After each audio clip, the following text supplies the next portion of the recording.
Hello, hello, and welcome to Coaching Corner with me, Tracy Forsyth. And today I want to talk about how to embrace awkward moments. And, awkward, I looked it up. It's kind of like onomatopoeic, isn't it? It kind of feels how it sounds. So, meaning uneasy, feeling embarrassment, or finding something very, very hard to deal with. And I don't know about you, but I felt like a very awkward young teenager. When I picture myself, I see someone as someone in one of those navy Laura Ashley sailor dresses with big puff sleeves, a dropped waist, grey school socks, and big clunky loafers, being asked if I was a boy or a girl. I'm told that look is very trendy now, but I'm not sure I believed it back then. So everybody knows that teen years can be awkward, but what about when you're an adult, when you're grown up? We're supposed to have gotten through that awkward phase, and yet, life can be awkward. From the mild, forgetting somebody's name or not recognizing somebody that you've actually spent the whole afternoon with, tripping in public and so on, to the not so mild, difficult conversations, giving negative feedback, asking for a pay rise, expressing unhappiness or dissatisfaction with somebody else. And as adults, I think we're just expected to suck it up. But how can we make it easier? What are the ways to embrace the awks rather than to dread them, worry about them, and hate them when they're happening? So I think that a few things can help. Number one is just to make sure that you are breathing. Start breathing. When we're stressed, we tend to hold in our breath, and the fight or flight system kicks in our nervous system.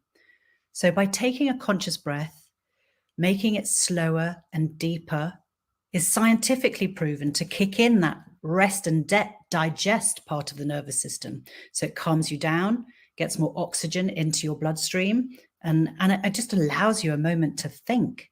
So start breathing, or make sure your breathing is not up here in your throat.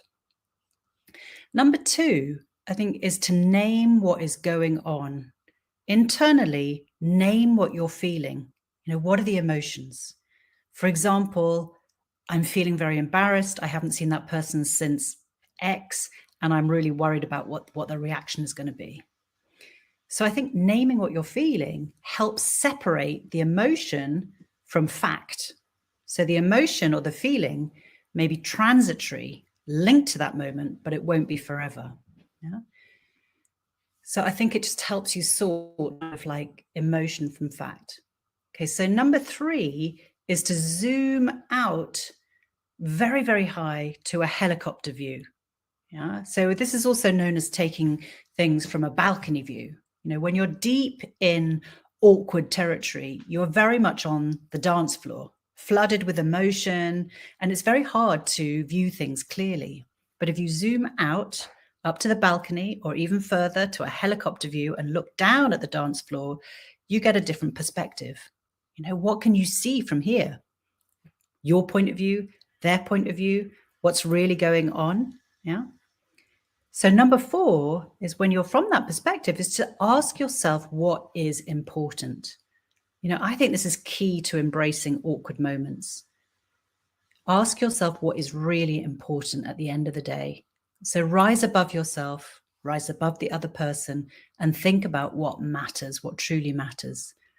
And the answer may well help you act in the moment, whether it's giving you the courage to stand up for yourself or stand firm on a point of contention because what matters is this, or it might be actually what's really important is, say, the friendship. So it might be about apologizing, acknowledging the other person's point of view, or it might be something like laughing it off, making light of it, brushing it off. It all depends on what is important at the end of the day. So number five is finally to show yourself some compassion. Going through awkward moments takes its toll, mentally, physically, and maybe even spiritually. So take some time to process the moment afterwards. Be kind to yourself and acknowledge yourself for how you handled it, what qualities you showed through all of it, and have a think about what you need to move on.